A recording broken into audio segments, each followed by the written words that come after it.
Bharat 180 news కి స్వాగతం. కదిరి నియోజకవర్గ ఎమ్మెల్యే అభ్యర్థి బిఎస్ మక్బుల్ ఆయన కార్యాలయంలో వైఎస్ఆర్సీపీ సోషల్ మీడియా కార్యకర్తలతో సమావేశం ఏర్పాటు చేశారు. ఈ సందర్భంగా ఆయన మాట్లాడుతూ రాబోయే ఎన్నికల్లో ఏ రకంగా ముందుకు వెళ్లాలన్నది దిశానిర్దేశం చేస్తూ ఎప్పుడు వారందరికీ అండగా ఉంటానని భరోసా ఇచ్చారు. ఈ కార్యక్రమంలో పట్టణ అధ్యక్షులు జలాన్ బాషా, వైఎస్ఆర్సీపీ నాయకులు పరికి సాదిక్ బాషా, వైఎస్ఆర్సీపీ సోషల్ మీడియా కార్యకర్తలు పాల్గొన్నారు. మొదటగా మీకు ఏ ఇబ్బంది వచ్చినా ప్రత్యర్థులతో మీకు ఇబ్బందులు వస్తాయి. ఎందుకంటే మీరు నిస్వార్థంగా పనిచేస్తున్నారు. స్వలాభం కోసం ఏం పనిచేయడం లేదు. ఎవరు శాలరీ ఇవ్వడం లేదు. మీకు ఒక జగనన్న అభిమానంతో మరి పార్టీ పైన ఉన్న ప్రేమతో మీరు పనిచేస్తా ఉండేది. ఎన్నో మీడియా ఎన్నో రాస్తే మీకు ఎట్లుందంటే ఏదో మీ కుటుంబ సభ్యులకు ఏందో చెప్పినట్లు, లేకపోతే మీకు ఏందో తిట్టినట్లు మీరు ఫీల్ అయిపోయి రాస్తారు. అది అభిమానం మాత్రమే. కాబట్టి ఈడ స్వలాభం అనేది ఏం లేదు. అట్లాంటప్పుడు నేను మీకు తప్పకుండా అండగా ఉంటానని రాత్రైనా పగలనక మీరు ఏ రోజైనా ఏ టైంలో అయినా నాకు సంప్రదించి మీ ఏం ప్రాబ్లం ఉన్నా మీకు తప్పకుండా నేను మీతో అండగా ఉంటానని నేను హామీ ఇస్తున్నాను.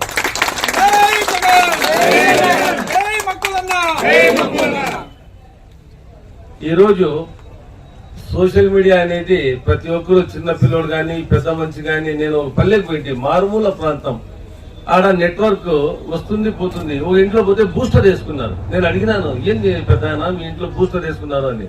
లేదు, మా పిల్లోడు కోవిడ్ తర్వాత ఐటీ అబ్బాయి జాబ్ చేస్తున్నాడు, ఈడ నెట్వర్క్ ప్రాబ్లం ఉంటే బూస్టర్ వేసుకున్నాము. ఇంకోటి, మా అబ్బాయి కన్నా నాకు అవసరం ఉంది ఇంటర్నెట్ అడిగినాడు. నేను అడిగినాను, నీకెందుకు పెద్ద ఇంటర్నెట్, నీకేం పని ఉందంటే ఫేస్బుక్ చూపించాడు.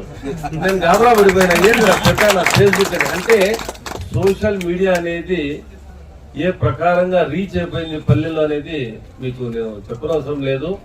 కాబట్టి ఈ రోజు ఎల్లో మీడియా ఏం దుష్ప్రచారం చేసినా నేను మీకు చెప్పేది ఒకటే, మీరు హెల్తీ స్టైల్లో వాళ్ళు తిప్పి కొడుతూ మనం అంటే మన పార్టీ జగనన్న చేస్తున్న సంక్షేమ పథకాలు ఎప్పుడు అంటే తక్కువ అంటే ఒక రోజు ఒక 300-400 పోస్టులు మనమే ఉండాల.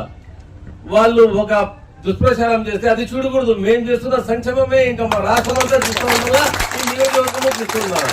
కాబట్టి మీరు అనేటోళ్ళు ఇది చాలా పెద్ద వెపన్ ఇది సోషల్ మీడియా అనేది. దీన్ని మేము ఎంత మంచిగా ఉపయోగించుకుంటే అంత మనకు లాభం ఉంటుంది. ఎందుకంటే ఈ రాష్ట్రంలో జగనన్న మళ్ళీ రావాలంటే ఓట్లు ఎంత అవసరమో సోషల్ మీడియా కానీ అంతే అవసరం. దానిలో మీరు భాగం అవ్వడము మా అదృష్టము, మీ అదృష్టం. కాబట్టి సోషల్ మీడియా చాలా యాక్టివ్ గా ఉండాలి. నేను చూస్తున్నాను, చాలా తక్కువగా రియాక్ట్ అవుతున్నారు.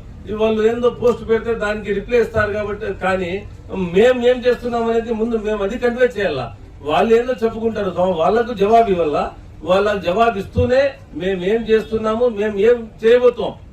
కదిరిలో ఎంప్లాయ్మెంట్ లేదు, చాలా ఉద్యోగాలు, చాలా పిల్లలు బేకారు ఉన్నారు. మీరు ఒకటి రాయాల, ఎన్నికలు ఇమ్మీడియట్ గా పొజిషన్ వచ్చేస్తానే, ఈ ప్రభుత్వం వస్తానే, నేను ఎమ్మెల్యే అయిన తర్వాత తప్పకుండా ఈ నియోజకవర్గ ప్రజలకు, యువతకు ఉపాధి మేము కల్పిస్తాము.